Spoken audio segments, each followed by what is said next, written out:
Kita lanjutkan pengajian kitab Ad-Durrun Nafis ya. Minggu yang lalu sudah membahas tentang bagian dari Tauhidul Asma, Tauhid Asma terkait dengan memahami Asmaul Husna ya, yang jumlahnya 99 terkait dengan sifat dan perilaku orang.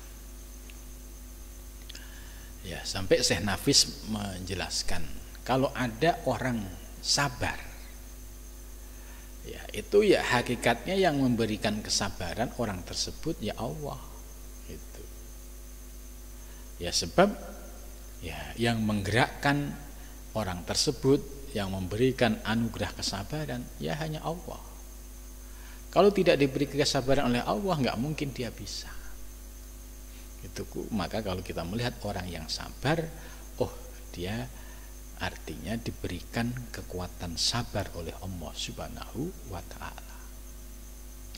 Seperti sabarnya Nabi besar Muhammad SAW, yaitu sebagai madhar wujud nyata dari sifat as-sabur. Ya, bagaimana sabarnya Nabi yang luar biasa.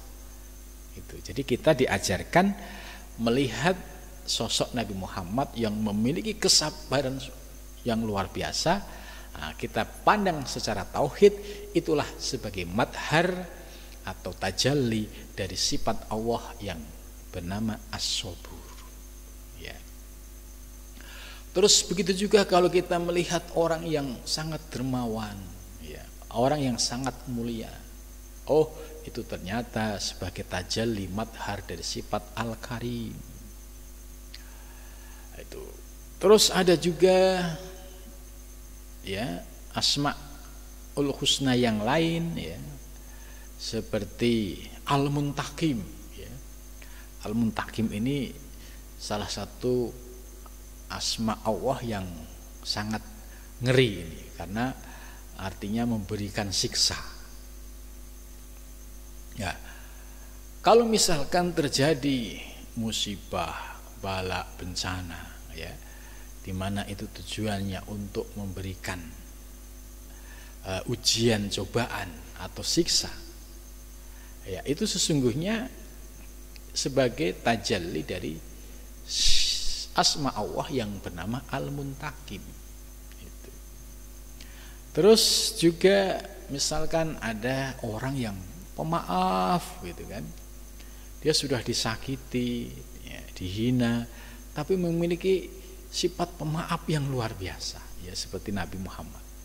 Oh itu sebagai tajalli dari sifat Al-Ghafur yang maha pemaaf. Nah, dari penjelasan ini kita ya diberikan bimbingan oleh Syekh Nafis Al-Banjari. Setiap melihat fenomena kejadian yang ada di alam semesta itu tidak bisa lepas dari Asmaul Husna yang jumlahnya 99. Itu karena apapun bentuknya ya, wujudnya ya Allah yang mewujudkan, Allah yang mengadakan.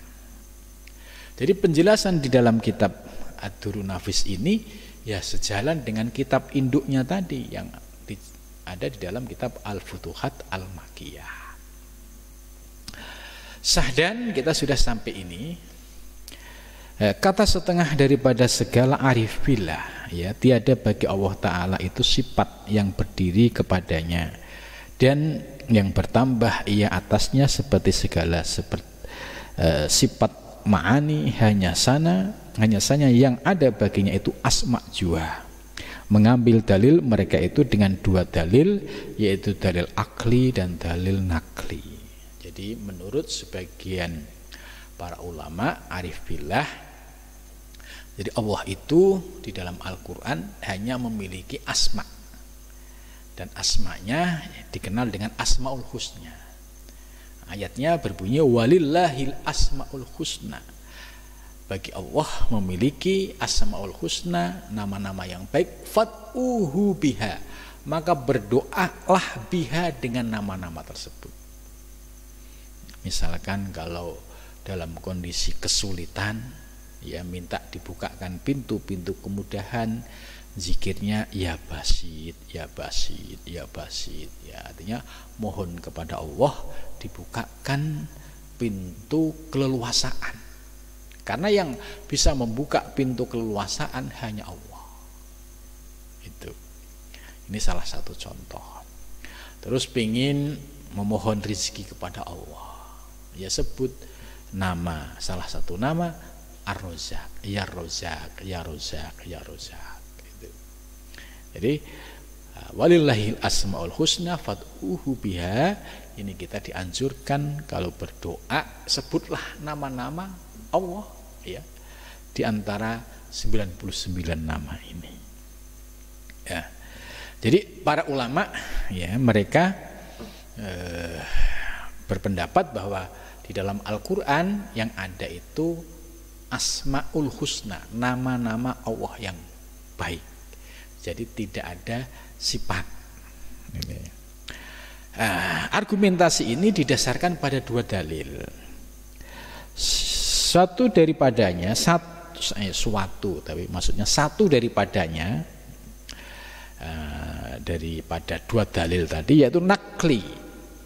Nakli itu dalil yang bersumber dari Al-Quran dan hadis. Ini namanya nakli. Karena tiada datang di dalam Al-Quran dan hadis mengatakan bahwasanya Allah Ta'ala itu bersifat. Jadi maksudnya tidak ada di dalam Al-Quran dan hadis itu yang menjelaskan terkait dengan sifat, bahwasanya Allah itu bersifat. Dan hanya saja yang datang di dalam Quran dan hadis itu asma jua. Ini argumentasi bahwa Allah itu hanya memiliki asma, ya, nama-nama, bukan sifat. Itu seperti firman Allah, walillahil asmaul husna fad'uhu biha. Walillahi, dan itu bagi Allah, al asma, beberapa nama, al husna yang baik, fad'uhu, maka berdoalah kepada Allah biha, dengan asma-asma tadi, ya. Kemudian maka yang demikian, ya,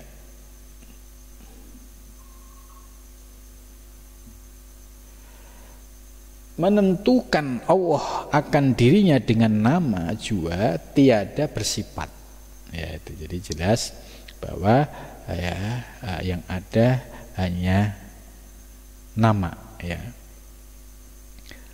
tidak sifat. Dan lagi sabda Nabi Shallallahu Alaihi Wasallam, ini dasar yang kedua, wa inna ma tad'una huwa sami'un basyirun mutakallimun wa huwa ma'akum aina ma kuntum.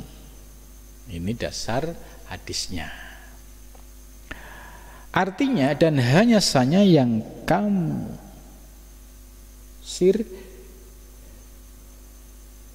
itu Tuhan yang mendengar.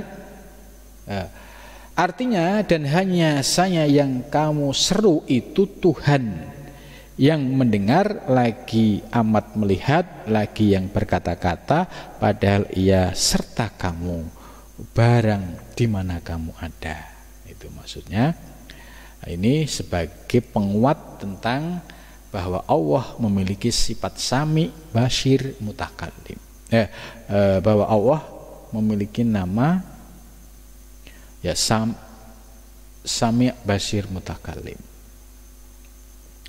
Nah, kemudian dan kedua daripada dalil akli. Dalil akli itu dalil rasional, ya. Jadi dalil itu ada dua, nakli sumbernya Quran hadis, akli itu dalil yang rasional. Dalil yang akli yaitu pada akal bahwasanya Allah Ta'ala itu jikalau ada ia bersifat, niscaya adalah ia majhul. Jadi artinya kalau Allah itu punya sifat, berarti dia itu majhul. Majhul itu sesuatu yang tidak diketahui, karena tiada yang disifatkan itu melainkan yang majhul. Itu maksudnya begini, Orang yang disifati itu kan sesuatu yang belum diketahui. Contoh misalkan kita mengumumkan si A hilang, terus ciri-ciri sifatnya, oh dia tinggi, kurus. Nah, ini namanya sifat-sifat. Nah, kalau disifati seperti ini berarti ya ini sesuatu yang majhul. Sementara Allah itu ya sesuatu yang nyata, jelas, karena wujud ciptaannya berupa alam semesta ini ya nyata di hadapan kita. Itu. Maka menurut pendapat ini bahwa yang disifati itu sesuatu yang majhul, yang belum dikenal. Ya tadi si A kan belum dikenal. Oh, sifat-sifatnya apa? Oh, dia tinggi, kurus, gitu. Itu namanya majhul. Nah, Allah ini ya sudah jelas pemilik alam semesta, pencipta seluruh makhluk yang ada di bumi dan di alam semesta ini, gitu. Wujud ciptaannya nyata, bumi yang kita tempati, termasuk kita ini juga ciptaannya. Kok masih bertanya? Gitu misalkan.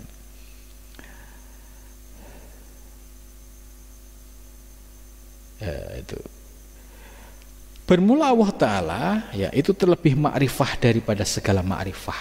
Itu artinya bahwa Allah itu ya secara ilmu sudah diketahui karena karena Allah yang menciptakan alam semesta dan seisinya. Karena jelas alam semesta seisinya yang menciptakan Allah ya, maka ini artinya bahwa Allah itu ya terlebih ma'rifah daripada segala ma'rifah. Tiada bergendak ia kepada sifat, ya tidak bergendak kepada sifat yang mengenal dia, yaitu Maha Suci Allah Ta'ala itu daripada sifat dengan sebab makna yang demikian itu. Jadi maksudnya sifat yang hanya untuk mengetahui, mengidentifikasi itu. Dan lagi pula betapa disifatkan Allah Ta'ala itu padahal ia menyucikan dirinya daripada bersifat itu dengan nas, Quran dan hadis yang tersebut itu. Nah terakhir sahdan makom inilah yakni makom tauhidul asma, yaitu makom tauhidul asma, mentauhidkan semua nama. Maksudnya ya semua nama yang ada di alam semesta ini kita pandang, kita kembalikan kepada pemberi nama, yaitu Allah Subhanahu wa Ta'ala. Jadi semua nama yang ada di alam semesta ini ya kita pandang, kita kembalikan kepada pemberi nama, yaitu Allah Subhanahu wa Ta'ala.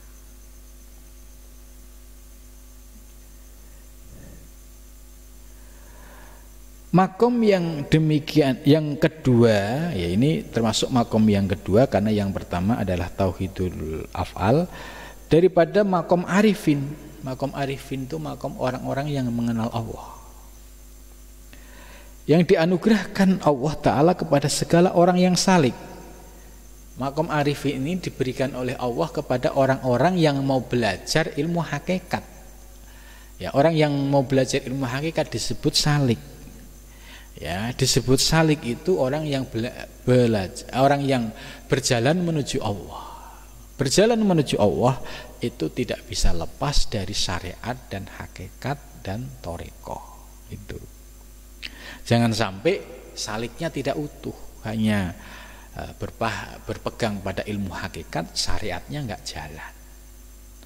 Ya, dia paham sih soal ilmu hakikat, tapi sholat males-malesan, ya. Waktunya jamaah nggak jamaah. Ini bukan salik. Wong jamaah ini kan melaksanakan perintah Allah. Bagaimana disebut sebagai seorang pejalan? Wong perintahnya yang dituju tidak dilaksanakan. Kalau salik ini kan orang yang berjalan menuju Allah. Sholat ibadah ini perintahnya. Nah, bagaimana mungkin kita akan sampai kepada yang memberi perintah, wong perintahnya kita abaikan. Nah, ya. Ini harus menjadi kesadaran kita, jangan sampai kita lupa diri, ya, merasa menjadi salik kemudian mengabaikan aturan-aturan, ya, syariat yang sumbernya juga dari Allah Subhanahu wa taala. Atau kepada lainnya seperti masdub, ya. Ya, di antara orang yang menuju Allah ada juga yang masdub. Masdub itu orang yang diangkat oleh Allah. Ya, itu banyak sekali ya, kalau ada habib ya atau ada putra kiai yang memiliki keistimewaan yang diangkat oleh Allah, ya, itu namanya masdub, anugerah dari Allah Subhanahu wa taala. Ya, tarikan, panggilan dari Allah. Dan ini nggak bisa kita ikutin. Ya, kalau dulu ada Gusmi, ya, dan banyak sekali lah, ya, tokoh-tokoh yang termasuk masdub ini, ya. Nah, ini kita sebagai salik nggak bisa ngikutin. Kalau kita memang dasarnya itu ya harus tertib dari nol, ya harus jalannya harus ngikuti aturan. Jangan bergaya kayak orang masdub. Ya, ini namanya nggak sadar diri, ya. Orang masdub ada, tapi itu langka, ya. Terus kita ngikut-ngikut orang yang masdub, ya kita nggak makomnya, kita akan terpelanting, gitu. Maka makom kita itu di makom salik, saliknya pun harus tertib di dalam praktek syariat, thariqah dan hakikatnya. Upamanya, dan makom inilah natijah. Ya, itu sebagai hasil, artinya paidah dan samroh dan buah makom yang pertama, yaitu makom orang yang senantiasa memandang wahdatul af'al, dan ialah yang menyampaikan akan diko kepada makom yang di atas, yaitu tauhidus sifat, yaitu makom yang ketiga daripada segala makom arifin. Ya. Jadi teori-teori yang disampaikan oleh Syekh Nafis dalam kitab ini ya sangat membantu kita memahami ilmu hakikat. Nah, yang penting pertama kita paham dulu teorinya. Nah, kemudian setelah paham kita praktekkan pelan-pelan. Ya, nggak bisa buru-buru, nggak bisa ujuk-ujuk, ya nggak bisa ya istilahnya sesuai dengan kehendak nafsu kita, tidak. Ya, kita paham dulu. Kita diberikan paham teori yang disampaikan oleh Syekh Nafis ini sudah rezeki batin. Ya, kemudian setelah kita paham teorinya, kemudian kita amalkan sedikit-sedikit, mulai bisa mengembalikan kepada Allah sedikit-sedikit, itu sudah bagus. Progresnya itu sudah membaik. Ya. Nah, maka harus tahu juga ya lampu kuningnya, apa yang nggak boleh, apa yang boleh, mana yang diperbolehkan.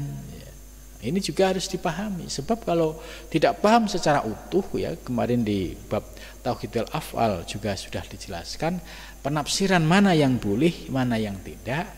Itu kalau kita sudah paham prakteknya, teorinya, maka kemudian kita amalkan sedikit, ya insya Allah kita akan mendapatkan anugerah sebagaimana yang dijelaskan oleh Syekh Nafis Al-Banjari.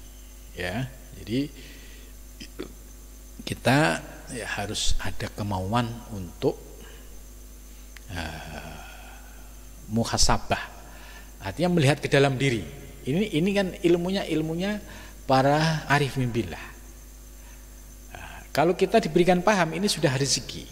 Kalau kita nggak diberikan paham, itu berarti bukan rezekinya. Nah, ketika kita sudah paham, ya sudah kita amalkan pelan-pelan dan bertahap. Yang penting istiqomah. Ya, mudah-mudahan kita diberikan kekuatan istiqomah oleh Allah SWT, bisa mengkaji dan juga bisa memahami, dan teristimewa kita diberikan anugerah bisa mengamalkan. Mudah-mudahan Allah senantiasa membimbing perjalanan kita hingga kita diberikan anugerah bisa wusul ila Allah. Sampai di sini, wal muwaffiq ila thariq. Assalamualaikum warahmatullahi wabarakatuh.